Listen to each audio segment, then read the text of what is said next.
7 حيوانات بتستغل اجسام حيوانات تانية علشان تعيش، يعني حرفيا قمة الاستغلال. تخيل معايا يا صديقي انك صادفت حيوان ما ومت لسبب ما، تفتكر كده خلاص محدش هيستفاد من جسمك؟ للاسف لا، لان السلطعون الناسك هيستغل صداقتك، لان الجسم كله بيكون من غير دروع او حتى اي وسيله دفاع ضد اي مفترس، وبالتالي بيضطر يدور على اي صدفه علشان يستخدمها كبيته الجديد. بس على الاقل يشكر لانه استنى صاحب الصدفه عما يموت، لان في حيوان تاني من جبروته بيقتل صاحب الجسم، الاسيسن باجز او البق السفاح. بيصطاد حشرات زي النمل بس بطريقه غريبه جدا، انه ياكل كل محتويات النمله من جواها ويسيب بس الجسم خارج الصلب. مش بس وكده، ده بيجمع كل الاجسام دي فوق بعضها عشان يعمل منها درع يحمي بها نفسه. ده حرفيا ولا اجدعها قاتل سايكوباتي. خد بالك احنا اتكلمنا عن حشره بتقتل عشان تستعمل الجسم من بره، ايه رايك بقى في حيوان يقدر يعيش جواه؟ وافترض معايا يا صديقي انك حوت ولسبب ما متت وجثتك فضلت تنزل لاعماق المحيط، هتلاقي ان في انواع من الديدان بدات تظهر اسمها الاوزيداكس. الديدان دي لا لها فم ولا لها امعاء، بس بتفضل تحفر جوه عظمك. بس ازاي بتعمل كده وهي ما عندهاش لا فم ولا امعاء؟ السر يا صديقي انها بتستخدم انسجه شبه الجذور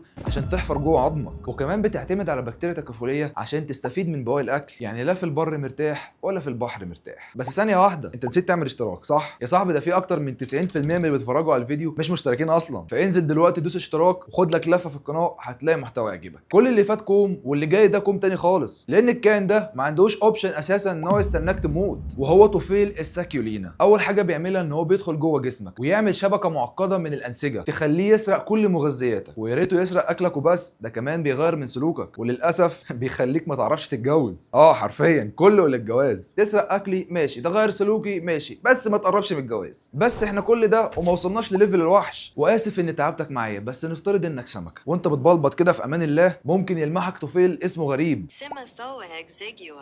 زي ما قالك كده بالظبط. المهم ان هو لو لمحك هيفضل يجري على خيشيمه لحد لما يوصل لهم ويتحرك جواك واحده واحده لحد لما يوصل عند لسانك، وساعتها هيثبت نفسه هناك ويتغذى على الدم اللي واصل لسانك، وبعد فتره لسانك بيقع ويموت. يعني تخيل عضو بالكامل من جسمك يختفي، والكائن اللي اتسبب في اختفائه هو اللي قاعد مكانه. وبس كده، ما تنساش تعمل لايك واشتراك وتاخد لك لفه كده في القناه، هتلاقي اكيد محتوى يعجبك.